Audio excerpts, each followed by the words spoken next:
Yahweh's work has never been widely accepted in the 6,000 years of man's history. The prophecies written in the Holy Scriptures show that Yahweh's work will not be widely accepted until the great nuclear burning prophesied for this generation comes.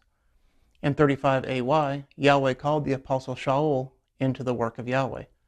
Before his conversion, Shaul was a severe persecutor of the house of Yahweh.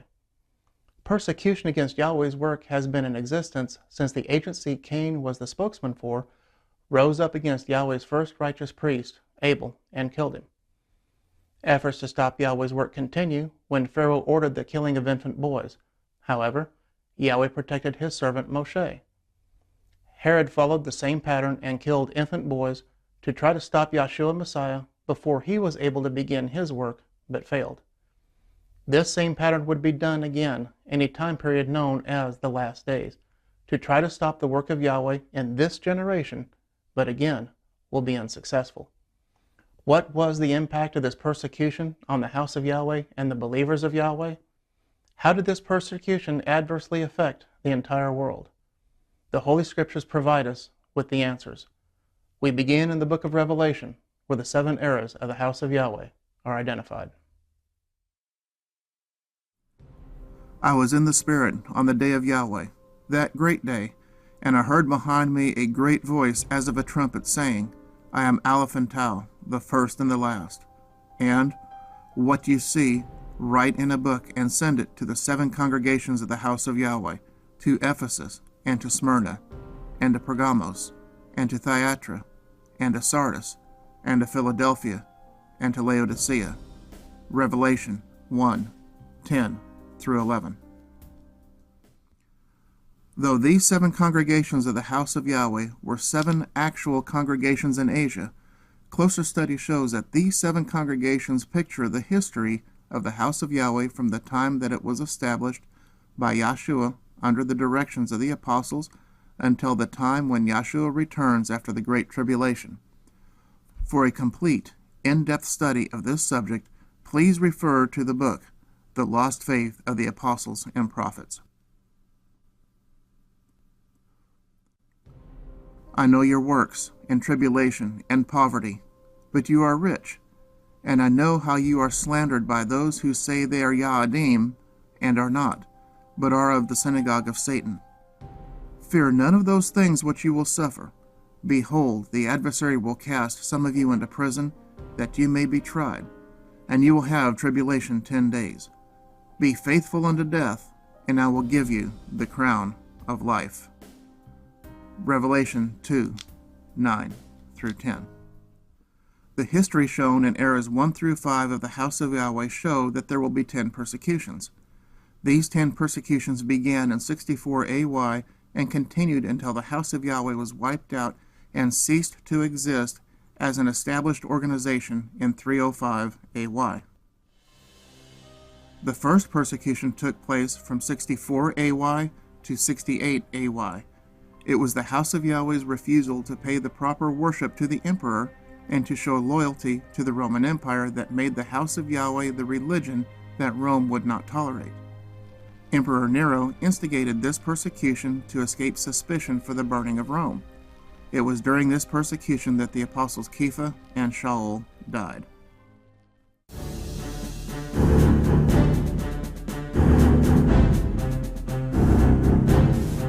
In 70 AY, Vespasian sent his son, Titus, from Rome to Jerusalem. With 4 legions, he began the siege of Jerusalem in April 70 AY.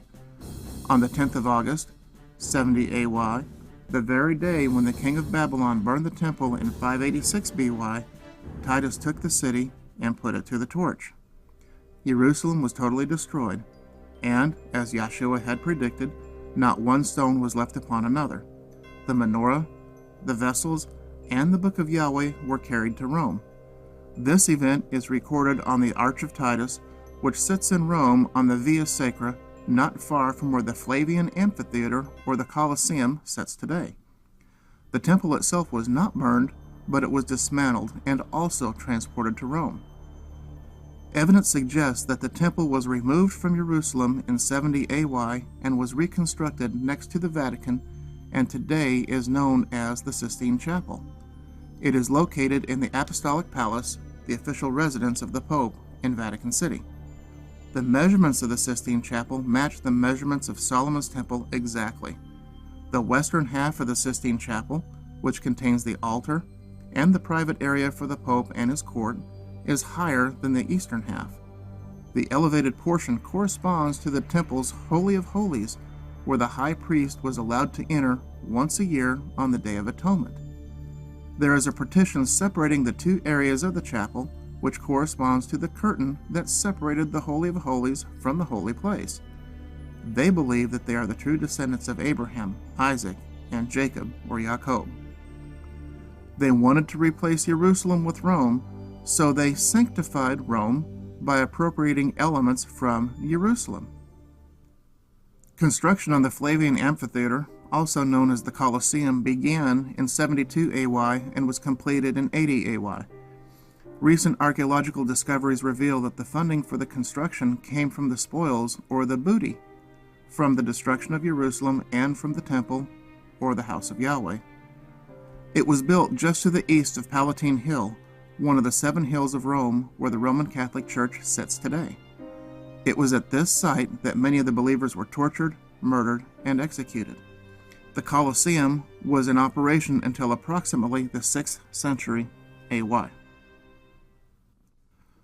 The second persecution took place from 81 AY to 96 AY. The 10th Emperor of Rome, Domitian, instituted intense persecution on any religion not the official religion of Rome. During this time, modifications were made to the Colosseum.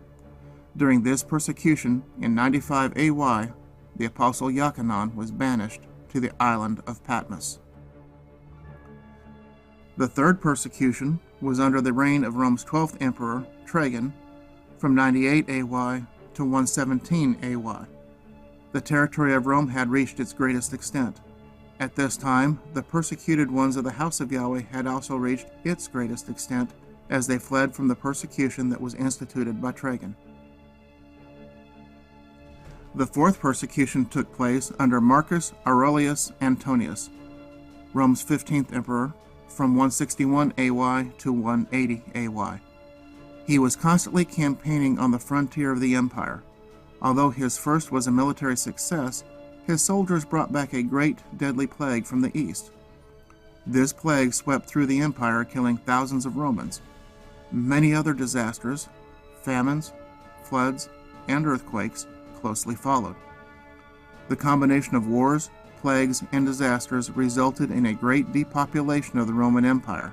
The members of the house of Yahweh and their teachings were considered a threat to the established order and became scapegoats and the reason the gods were not smiling upon the Roman Empire.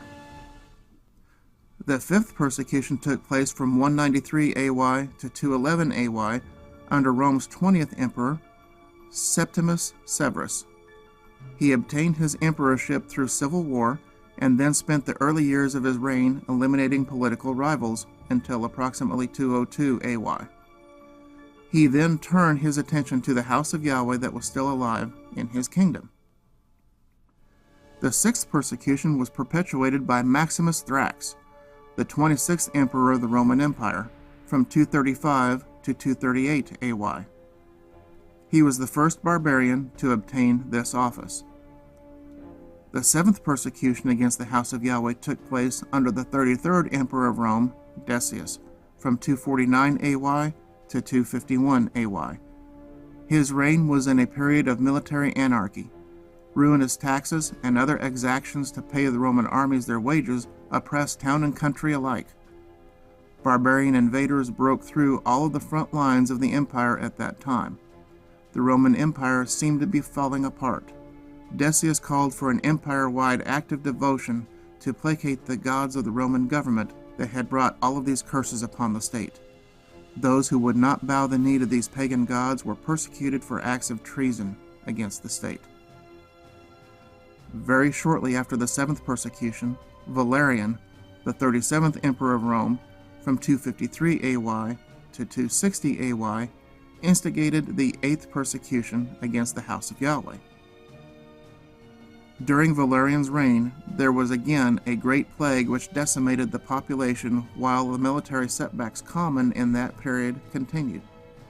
Like Decius, Valerian called all the resources at his command to stamp out anyone who would not bow down and worship the aggravated gods of the state. Of those who were targeted were those of the house of Yahweh. The 9th persecution against the house of Yahweh took place under Aurelian, the 39th emperor of Rome, from 270 AY to 275 AY. The persecuted ones were required to bow down to the state religion of the God of the unconquered sun. The Roman legions had brought back the old mystery religion from Persia around 200 AY. Those of the house of Yahweh during this persecution were also persecuted in Aurelian's campaign to establish Mithraic worship of the unconquerable sun. Within 50 years, the last 4 persecutions were instituted. The 10th, last, and most severe persecution was during the reign of Diocletian, the 46th emperor of Rome, who ruled the empire from 284 AY to 305 AY. The principal cause for this violent persecution, starting in 303 AY, was the refusal of the house of Yahweh to show loyalty to the emperor by worshiping him as a god as the formal ceremonies of the imperial cult, the Mithraic worship of the unconquered sun, demanded. Diocletian, by successive decrees, one after the other, in order to break the heretical believers of the house of Yahweh who dared to oppose the official worship of the state, were ordered. All places of assembly for worship were destroyed. All Bibles were burned. All believers were deprived of civil rights in the empire. All believers in the palace were to be sold as slaves. All elders and deacons were to be arrested and compelled to sacrifice to the Roman gods. All believers, clergy or not, were compelled to sacrifice to the Roman gods. The only alternative to sacrificing to the gods was death. By the time the 10th persecution was completed, and within 70 years of the 7th persecution instituted by Decius in 251 AY, what Yeshua had established under the authority of the apostles, called the House of Yahweh, was dead as an established organization, completely fading from the pages of history.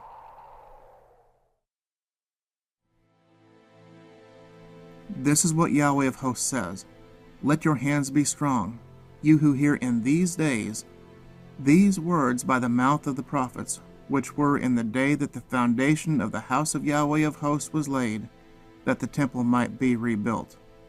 For before those days there was no reward or salvation for man, because the mouths of the ones to preach the reward were silent. Neither was there any peace because of the enemy, who turned every man, each against his brother." Zechariah 8:9-10. With the death of the house of Yahweh after the 10th persecution in 305 AY, deception was free to spread unopposed, because the mouths who exposed the deception were silenced. In 324 AY, Constantine became the sole emperor of Rome. Constantine was initiated into the religious order of Sol Invictus, one of the 2 thriving cults that regarded the sun as the one and only supreme god. The other was Mithraism. Constantine convened the first of 3 sittings of what was later to be known as the Council of Nicaea, on the summer solstice, 21 June 325 AY. It was at this gathering that Christianity was born. Constantine's intention at Nicaea was to create an entirely new god for his empire who would unite all religious factions under one deity. Initially, the names of 53 gods were considered, and, after 1 year and 5 months, the council still had not made a decision, but had narrowed down the field to 5 prospects: Caesar, Krishna, Mithra, Horus, and Zeus. Constantine ultimately decided that the Druid god Jesus would be joined with the Eastern savior god Krishna, and thus Jesus Krishna would be the official name of the new Roman god. A vote was taken, and it was with a majority show of hands, 161 votes to 157 votes, that both divinities become one God. After the letter J was introduced into the alphabet around the 16th century AY, the name evolved into Jesus Christ.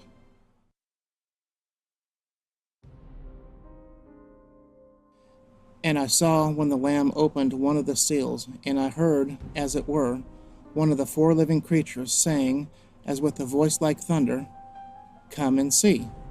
And I looked, and behold, a white horse, and he who sat on it had a bow, and a crown was given to him, and he went out conquering and to conquer.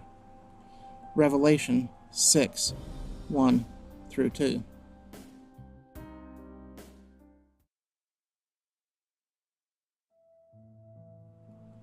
The Crusades were generally defined as military expeditions to defeat the Muslims and to win back the Holy Land. They began just before 1100 AY and lasted until nearly 1300 AY. The Crusaders differed widely in social position, wealth, thinking, and purpose. Some hoped to win military glory or to get new lands. Others were looking for adventure. Merchants joined the ranks in search of new markets. Criminals joined the Crusaders to run away from justice. The preaching of Pope Urban II, which prompted what history calls the First Crusade, appealed to men's political and economic ambitions, as well as to their religious fervor. Although the Crusades are sometimes called the Holy Wars of the Middle Ages, they were actually one continuous war. The intent of the Crusades was to get rid of the holy prophets who taught Yahweh's laws of righteousness and their followers. The Savior was killed for the same reason. This hatred and persecution came from those who fought against any form of righteousness. This began with Cain rising up against Abel and continues through to this day. Crusades were fought against anyone who taught against the doctrines that came from the Vatican. The Pope, who in many cases was also an emperor, would pass or set a law in motion with an instant death penalty attached. Therefore, anyone who broke or spoke against the law would suffer death. Those who lived by and taught Yahweh's laws were targets for the army of priests, who were later called cardinals and popes. The 10 persecutions against the house of Yahweh are but one example of the Crusades against anyone who would practice and teach any form of the righteousness and holiness taught in the Holy Scriptures.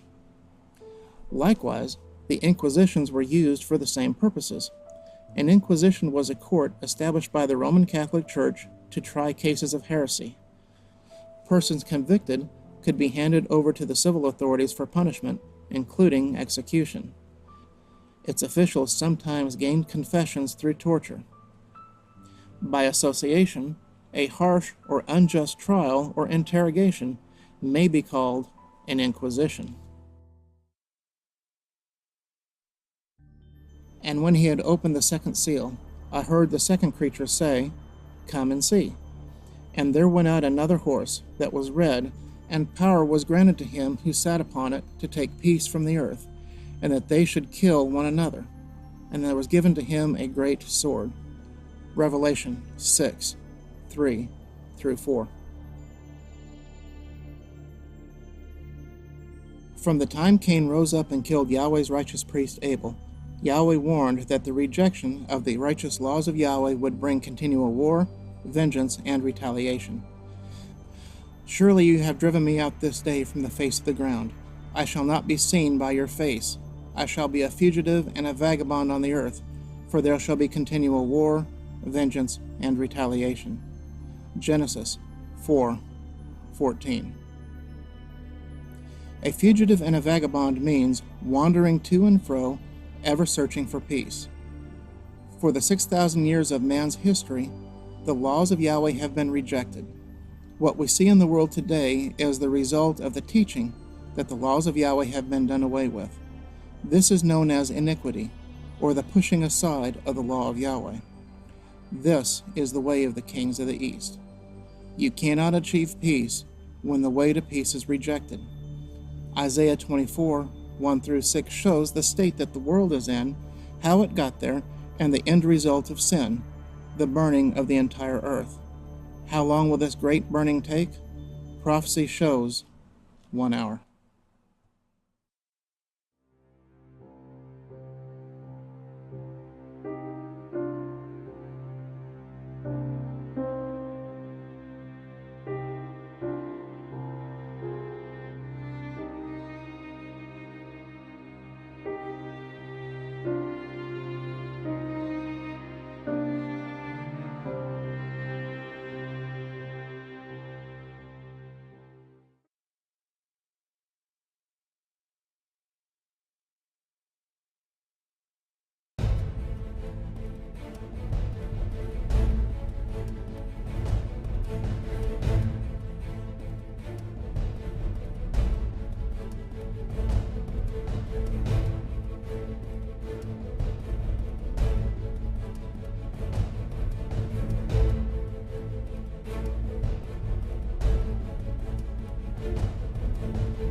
As this world moves headlong on a collision course with war and destruction, Yahweh has a plan to bring life to mankind. Noah, Moshe, Yahshua Messiah, and all the prophets of old brought not only a warning of what the breaking of Yahweh's law, or sin, brings, but also the only solution to living in a world without conflict, war, death, and disease. The same Holy Scriptures that accurately foretold of the birth, life, and death of Yahshua Messiah, the same Holy Scriptures that accurately foretold of when and how the temple would be destroyed in 70 AY, and how the house of Yahweh would be wiped out as an established organization, also foretold of a time period that Yahweh identified as the last days, where mankind would have the capability to destroy all flesh from the face of the earth. The last days began in the generation born in 1934, when the patent for the nuclear explosion was filed. Yahweh's prophecies show that the house of Yahweh would be reestablished in the last days by his two witnesses in a Babylonish land that did not yet exist. All of this was according to prophecy. The commission of the house of Yahweh is not only to warn the world of what sin brings, but also to show the only way to true and everlasting peace. We are in the last days. Time is running out. Contact the house of Yahweh today and learn what you can do to avoid the curses caused by following the way of the kings of the East.